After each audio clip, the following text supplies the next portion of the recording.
আজকের ব্লগে আমি আর আমার বন্ধু মাত্র 50 টাকা করে টিকিট কেটে ঘুরে আসলাম চট্টগ্রাম মেরিটাইম মিউজিয়াম থেকে।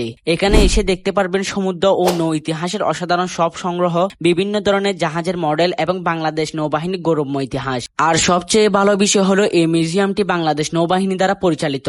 তো আর কথা না বাড়িয়ে চলুন শুরু করা যাক আজকের ব্লগ। হ্যালো এভরিওয়ান, আসসালামু আলাইকুম। আশা করি আল্লাহর রহমতে সবাই ভালো এবং সুস্থ আছেন। আপনারা যদি চট্টগ্রাম মেরিটাইম মিউজিয়ামে আসতে চান তাহলে প্রথমে চলে আসবেন মুরাদপুর, সেখান থেকে 3 নম্বর বাসে করে কাজী দেউড়ি চলে আসবেন। এরপর মাত্র 5 মিনিট হাঁটলে পৌঁছে যাবেন মেরিটাইম মিউজিয়ামে। আমরা হেঁটে হেঁটে চলে এলাম মেরিটাইম মিউজিয়ামের মূল গেটে। এখানে ইনডোর এবং আউটডোর মিলিয়ে প্রবেশ মূল্য মাত্র 50 টাকা। আর যদি শুধু আউটডোর ঘুরতে চান তাহলে টিকিটের মূল্য 20 টাকা। তবে 20 টাকার টিকিটে শুধু বাইরের অংশ দেখতে পারবেন, মিউজিয়ামের ভেতরে প্রবেশ করতে পারবেন না। টিকিট কেটে ভেতরে ঢুকতে চোখে পড়বে একটি সুন্দর ক্যাফে, যেখানে চাইলে বিভিন্ন ধরনের খাবার অর্ডার করে খেতে পারবেন। এরপর একটু সামনে এগুলো দেখা মিলবে মূল মেরিটাইম মিউজিয়ামের। মিউজিয়ামের ভেতরে রয়েছে বাংলাদেশ নৌবাহিনীর গৌরবময় ইতিহাস, বিভিন্ন সময়ে ব্যবহৃত নৌবাহিনীর সরঞ্জাম, জাহাজের মডেল, সমুদ্রের বিভিন্ন প্রজাতির মাছ ও সামুদ্রিক প্রাণী সংরক্ষিত নমুনা দেখতে পারবেন এবং সমুদ্র ভিত্তিক অনেক ঐতিহাসিক তথ্য।